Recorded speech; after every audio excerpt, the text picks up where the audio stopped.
So we are going to be looking at a scenario where civilization starts over. We are on episode 14, and in the last episode we saw a lot of wars, well mini wars, take place. Like for example, the dismemberment of England, Wales took a lot, Scotland got their claims back, and yeah, the British Isles is now a lot neater. And we also saw Iraq expand with the help of Turkey exponentially. And the blue Central Asian country up over here fell apart. But if you guys enjoy these videos, make sure to like and subscribe. Let's get into it. Now, over here in Europe, we have a pretty major country to the storyline falling apart, and it's going to be going into a civil war. The country that will be going in to the civil war is France. France is a monarchy, and it's kind of going to be like the French Revolution, but this is going to be the first ever, like, democracy type country. So what we have happening is more of the central areas inside of France declaring their independence, and this rebellion expands very quickly. If we turn on the major cities, you could see that, well, 4 major cities have all seceded, and a 5th one has now just seceded. France is a pretty dang strong country. I'd say it's in the top 15, so they're going to send their troops in to quickly deal with this rebellion, and they're going to take back one of their major cities and take back a second one as well.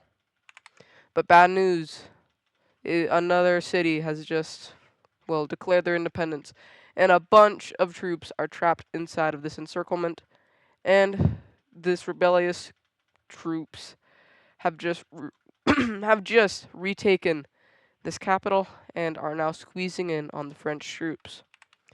And the French team, they could handle this as long as the Dutch did not get in on this war, which they do, and they begin invading into the French country.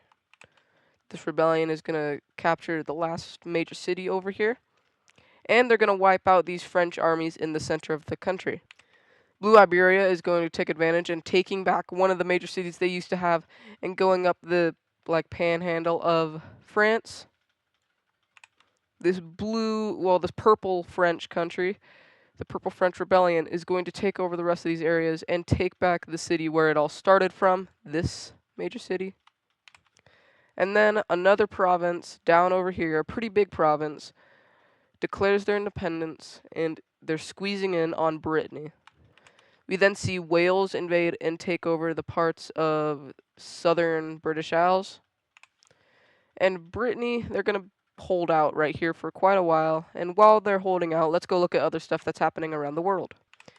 We see, Asia explore a lot of Central Asia, and the countries around it are going to explore a lot so that way they can, just discover new land. These two areas over here completely get discovered.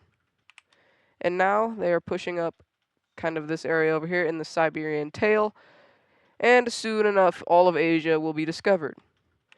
With these new explorations of land, it's going to lead to at least 4 new countries popping up. So there are now 4 new countries inside of Asia. This greenish one, this more dark brown, we have a yellow and a purple. The most important out of all of these is the purple one. This purple one is a republic. We just had our first democracy kind of country pop up. This is a republic, and it's more a kind of republic because they really just have their citizens do whatever they want to do. It's not like an anarchy or anything like that. It's more just there's a leader, but they mainly just let the people do whatever they want, and that's why they already have 5 major cities, including their capital. Over here in Sri Lanka, we have this pink Sri Lankan, northern Sri Lankan country, invade into this central one. The pink one is, I don't know if it's the strongest. All of them are fairly similar besides this one. But we do have these two forming a kind of alliance to take out this pink one. It's more of a defensive pact, but I'm not going to show it on the defensive pact layer because I don't need to. And this pink Sri Lanka country is becoming, it's now the most powerful on this island. Over here in Arabia, we have this purplish country start an invasion into the green one. And the reason for this is because they're running low on resources. They need more resources. And their weakest neighbor, well, besides this one, but they don't want to invade this one because it's just desert, is this one. But we then have this pink one make an invasion into this purple one. I don't even know what this is. But we have this red one, which is pretty dang powerful for how small it is, invading into the pink one. We see this green one make an invasion into the blue kind of Oman type country. These guys not only invade into this Yemen country, but they also invade into this one up here to get around enemy lines and over here. They also spearhead up towards this pink one and invade into the pink one. This red one is going to take the rest of these lands up here. And the pink invades down and begins taking out lots of land in between this Yemen country, and their goal is to speed down and get some sea access, and they're going to get that sea access and also take the capital. Now, this pink country is being supplied. The person who's supplying them won't say, but they are being supplied. This Yemen country falls apart as the rest of these areas over here fall over to this purple country, and these areas fall over to Oman. Oman then makes a pretty big invasion into this kind of UAE. The red ones kick the Omans out of their territory and even will take over this territory over here. These guys then start an invasion into the UAE, which is going to result in a pushback from these fronts. These guys, they're kind of trucing out. They more just don't really care. But we then see this pink one pushing over and capturing the Red Sea coastline. This pink one is becoming fairly strong, which then leads to a pushback by these forces over here. This purple one is going to surrender over to the pink and Oman. And overall, everyone is just going to surrender, and let's look at a peace treaty. Here is your new Middle East. This pink country expanded greatly, and now the pink country has 2 major cities, 3 maybe. Wait, let's see. Is this in their territory? Oh my god, that city's split. I feel bad for those people. But yeah, they now have access to the Red Sea and the Indian Ocean. They're probably going to build some major cities along this Red Sea coastline. Yemen both lost and gained land. Oman expanded quite a bit. UAE lost more land than they got. This red country now has ocean access to the Persian Gulf. Typical Middle Eastern stuff. But down in the Middle East, we do have a new alliance forming, and this is to expand territories in the Middle East. If we turn on the alliance layer, there's two alliances, both being in Europe. We have a new shape, and it's like, I don't even know, the Diamond Alliance. This alliance is being made between Iraq and Turkey. These guys both want to expand their borders extramentally. And they're going to get a couple members off the bat. First one is going to be Iran.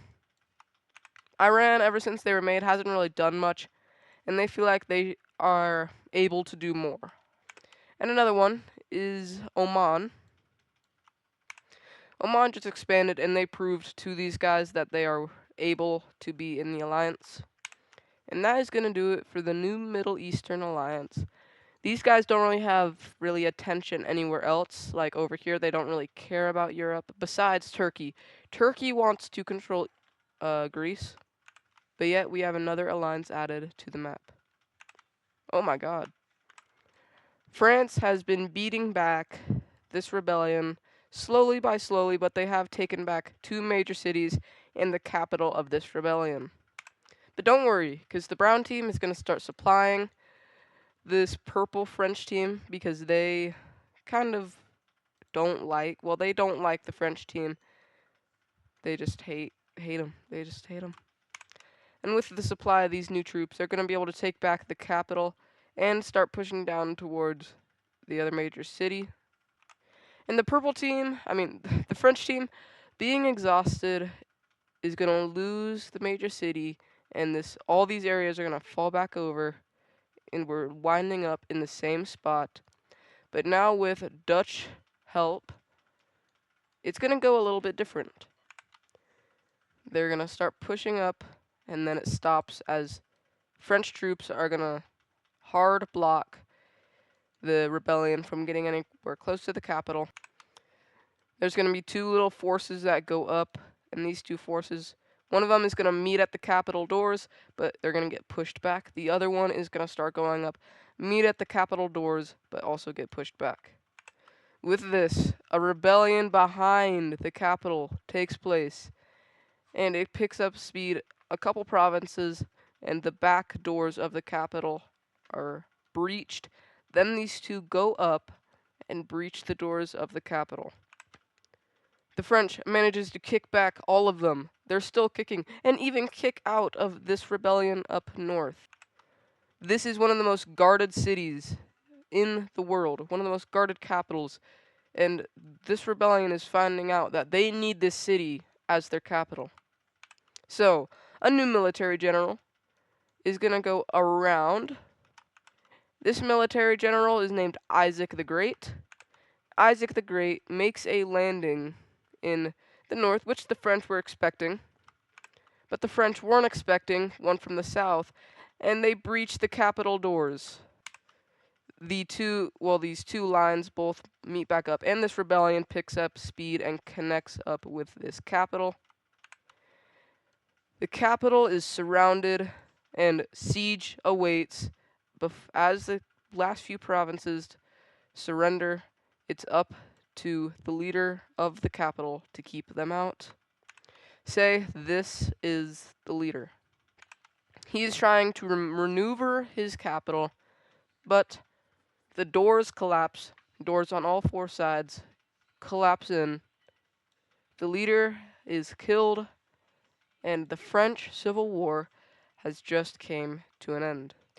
One of the bloodiest wars yet. A lot of atrocities happened within this war. And now the French people are willing to speak out against their former leaders. And let's look at a peace treaty of the French Civil War. Here is the peace treaty. So, France is now purple, and they control a lot of less land. The blue team, they gained land up here. This used to be some of their land. They used to have land going kind of something like this. They got some of that land back. The Dutch team expanded their borders something like this. And the new French team, the first democratic nation, it's not, well, if you call Republican a democratic, then it's the second. But that is going to do it for this video. I hope you guys enjoyed the French Civil War in episode 14. I will see you in the next episode. Goodbye.